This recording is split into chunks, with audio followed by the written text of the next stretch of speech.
그 반응이 어땠습니까? 학생들 그 이후에 강의는 방학이 돼가지고 강의는 못했지요. 그 반응이 어떻습니까? 학생들이나 주변에서는. 학생들이 많이 우려요. 처음에 뭐 댓글이 워낙에 악성적인 댓글이 90% 정도가 댓글이 수천 개가 하루 사이에 밖에 그래가지고 하니까 그걸 보는 학생들 입장에서는 현직에 있는 교수님이시고 또 TV에도 마치 제가 이제 현직 국립대 교수가 그렇지. 그거 참 말하는 게 재밌다. 차라리 부경장이라 코미디 괜찮은데 국립대 교수 이래가지고 또 현재 공무원으로서 공직자로서 그렇게 할 수 있느냐 그렇게 하려고 했다. 근데 사실은 아까 얘기했지만 저는 학자이고 그래서 이제 과도한 표현이 들어있지만 그런 뜻이 있다. 그리고 안에서 내용을 보면 군을 각성시키기 위한 글에 대한 것을 제가 다시 이야기를 하고 그리고 나서는 아까 말씀드린 첫날은 상당히 좀 그게 있기 때문에 제자들로부터 많은 좀 연미하는 글이 그리고 나서는 그 다음 날부터는 그렇게 심하진 않다고 오고 뭐 오늘 저도 학교를 잠시 들었다 왔는데요. 학생들이 표정이 그렇게 이제 나쁘지는 않습니다. 그 선생님 이제 그 아까 우리 국가 경영으로 또 다시 한번 가보겠습니다. 국가 경영에서 이제 이 나라를 갖다가 계속 우리가 한 나라를 좋은 방향으로 이렇게 끌어가고 싶은데 지금 현재 그 야권 근데 야권이라는 게 그 사실 진보 대연합 뭐 이래 가지고 사실 종북 연대란 말입니다. 그 한통 속인데 저런 집단에서 계속 말로써 그리고 또 저 시로서 자꾸 교란하고 있는데 여기에 대해서 그렇게 방치해서 되겠습니까? 절대 안 된다고 보죠. 근데 문제는 말이죠. 제가 이제 새누리당 국회의원들도 좀 만나고 대통령부터도 만나고 하는데 참 답답한 건 중에 하나가 이 사람들이 아까 얘기했지만은 새로운 정치권에 들어가면은 정치는 새로운 장입니다. 새로운 뉴 챕터죠. 새로운 장이면 당연히 준비를 하고 거기에 대해서 공부도 하고 해야 되는데 이 사람들이 그렇게 한 사람이 없어요. 제가 최근에 제가 뭐 저기 나와 있습니다만은 국민교양운동본부라고 사단법인을 하나 만들었습니다. 최근에 만든 그게 최근에 만든 겁니다만 한 10년 준비가 돼 있었어요. 왜냐니까 제가 외국에서 만나고 우리 한국 학생들을 보니까 한국의 가장 큰 문제는 영어를 못하고 외국어를 못하는 게 아니고 외국에 나가니까요. 기본적인 독서가 안 돼가지고 완전히 왕따가 돼 있었습니다. 그래서 기본 독서를 해야 되는구나. 그리고 이 지도자를 만날수록 더 이게 공부가 안 된 걸 알 수 있었습니다. 그래서 오직 하면 제가 그 책에 이제 앞으로 그 책을 이제 시중에 내려고 하는데 그것이 두 권만 읽으면은 국회의원보다 낫다. 이렇게 쓰려고 그렇게 할 책 두 권만 제대로 읽으면 그렇게 할 생각입니다. 근데 저는 아까 참 성찰이라고 말씀하셨잖아요.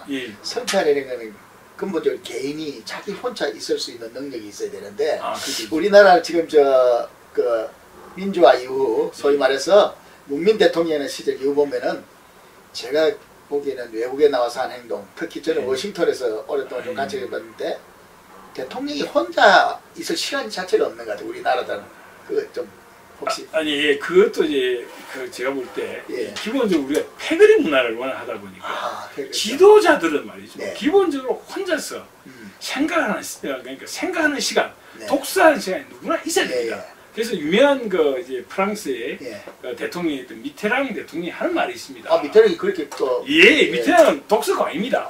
이제 우리나라가 잘못된 것 중에 하나가 이 뭘 이야기할 수 있느냐 하면 우리가 지식이라고 아는 것이 힘이다. 지식을 이야기하는데 저도 뭐 학계에 있으니까 이야기를 합니다만 왜 한국의 유명한 뭐 노벨상이라든가 제대로 된 학자가 나올 수가 없는가 하는 게 가장 큰 건 뭐냐 하니까 우리가 교육이 잘못된 겁니다. 교육이 뭘 잘못하냐니까 우리는 이 시험을 통해서 사람을 선발을 하는 걸 원칙으로 해왔고 물론 조선시대도 그렇게 했습니다만 그것의 연장일 수가 있습니다. 그런데 그 문제는 뭐냐니까 정답이 있는 거, 테스트를 하는 거 주로 정답이 있는 걸 하는 거죠. 매뉴얼에 있는 것만 잘하면 되는 겁니다. 근데 외국에서는 그렇게 보지 않습니다. 외국에서는 최고의 지석, 최고의 능력자는 남들이 갖지 못한 걸 가져야 되기 때문에 그럴 수는 없는 거죠. 그러니까 그 친구들은 지식을 4단계로 크게 나눕니다. 제가 나눕니다. 첫째는 뭐냐니까 우리가 이제 커먼 센스라고 이야기하는데요. 1단계는 일단 꼭 1차원적 지식이라고 합니다. 상식이죠. 그러니까 어떤 아주 한계적인 그리고 아주 짧은 기간에 그리고 일반 많은 사람들이 군중들이 아는 그런 모호한 지식 이걸 이제 이야기합니다. 커먼 센스라고 그러죠. 근데 2단계가 뭐냐니까 체계화된 우리가 과학적인 지식, 전문적인 지식을 할 수 있습니다. 그럼 3단계가 뭐냐니까 3단계가 굿센스라고 안토니오 그람시가 그랬죠. 종북들이 이런 개념도 제대로 모릅니다. 굿센스는 뭐냐니까 굿센스는 이걸 갖다 일종의 양식, 교양이라고 하는데 이것은 이제 인문학적인, 인문학적 고전 혹은 이제 초학제적, 학제적 혹은 초학제적인 지식, 종합적인 지식입니다. 그리고 이제 4차원이 뭐냐 하니까 마지막 종교적인 세계관이라든가 영성적, 영성이라고 그럽니다. 영성. 그런 개념입니다. 그래서 그 친구들은 이 2500년 전에 왜 그리스가 위대한가?